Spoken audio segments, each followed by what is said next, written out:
how to compare things in German. In today's video, I will explain to you the 3 different ways how you can compare things in German language, in German grammar.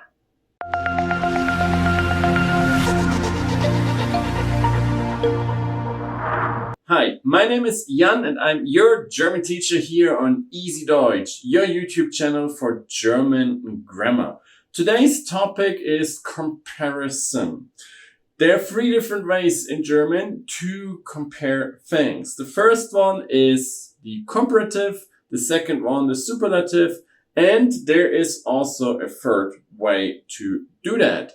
In order for me to explain it to you in an easy and straightforward way, we will switch right now into my ebook, German Grammar Explained Easily.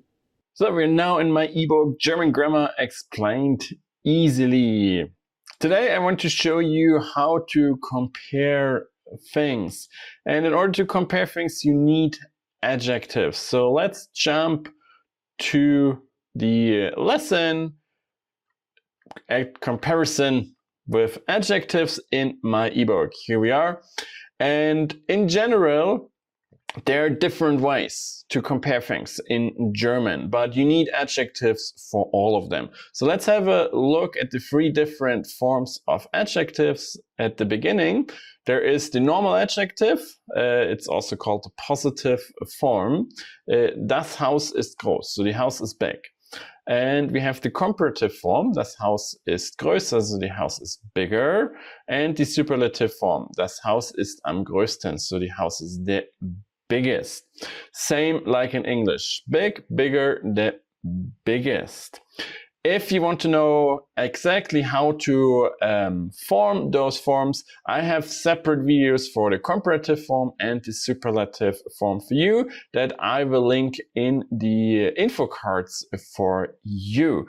This video would be 30 minutes long if I explain all of this together here in one video. In this video, I will show you how you can compare things using comparative, superlative, but also a third way how to do that without those 2.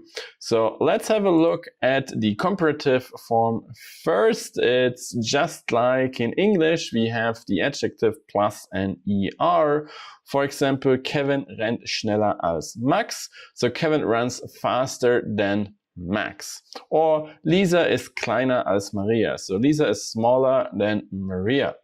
Here, it's like in English. We have adjective plus ER plus the preposition. In English, you have to use then. In German, we use als. That's exactly the same. You can translate that directly. Very important also is case. Here, als, das is one of the very few prepositions that requires nominative case. But pay attention, it's technically not 100% a preposition here because we just use it as word for comparison, but it's usually the nominative anyway, because it's just connecting the same case here. So if you have just this basic sentence, it's nominative. If you have a more complicated sentence, it's the same case, the 2 things that are getting compared. So Kevin and Max are getting compared. So Max will get the same case that Kevin has. It's nominative here. So if the first part of the comparison is accusative, this will be accusative as well. But usually it doesn't really matter because there's no article here in front most of the time. But it's always the same case, the 2 things that are getting compared. If you want to know more about the regularities of how to form the comparative, please check out my video in the info cards. With the superlative, we express that something is the highest degree of quality or highest form of comparison.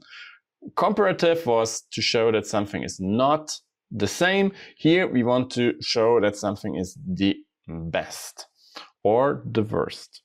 So there are actually 2 different ways to create the superlative in German.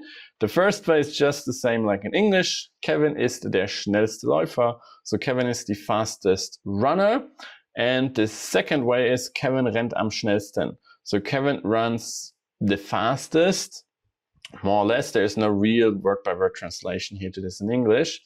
The difference is here we emphasize the noun, so the person or the thing that is the fastest in this case. Here we emphasize the actual action, so that he runs the fastest. He runs faster than anybody else.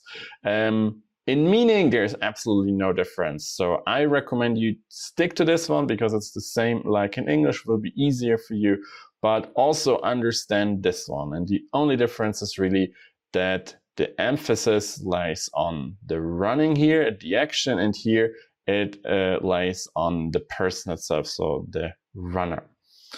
How to create, how to form the superlative, and what you have to do with the endings and the irregularities. I will explain all of this in a separate video that I will link for you in the info cards. But remember, there is a third way to compare things in German. And that's also just like in English. It's the exact same way. We use some word groups and add adjectives to it. So the first one is so wie or genauso wie. The meaning here is the same or equal. So Jan ist so schwer wie Marcel. So Jan is as heavy as Marcel. Or Jan ist genauso schwer wie Marcel. So Jan is exactly as heavy as Marcel. The difference here is simply that genau, you've probably heard that already, means exactly, and there it is. That's the difference. That's just as heavy, and this is exactly as heavy. And you can see the structure here already. In English, you have to use the double as heavy as. In German, we have two different words, but it's the same thing. So wie, as in English. And then we just adjust what's in front of it. Half, if you want to express that something is just a half of something else, we put the direct translation of half there, which is halb in German. So halb so wie. Der Kuchen ist halb so groß wie der andere. So the cake is half as big as the other one. Same thing as in English. Doppelt so wie. Double or twice. Der Kuchen ist doppelt so groß wie der andere. So the cake is twice as big as the other one.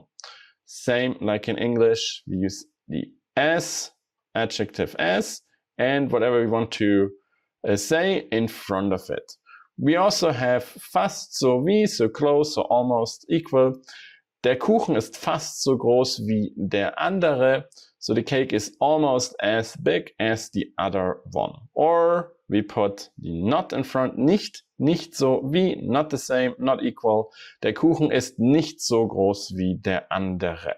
So you can see here that's working just like English. So now you should know how to compare things in German. If you have any further questions, please do not hesitate to ask them in the comment section below. If you've learned something today, I really appreciate your like for the video, and if you haven't done it yet, subscribe to my YouTube channel. You can also buy the book that you've just seen. Just click on the link in the video description below. This would be a great support for my YouTube channel. And then I hope I will see you again in one of my other videos, maybe Comparative Superlative, which will be linked in the end screen here for you. And then, like always, viel Spaß und Erfolg beim Deutschlernen.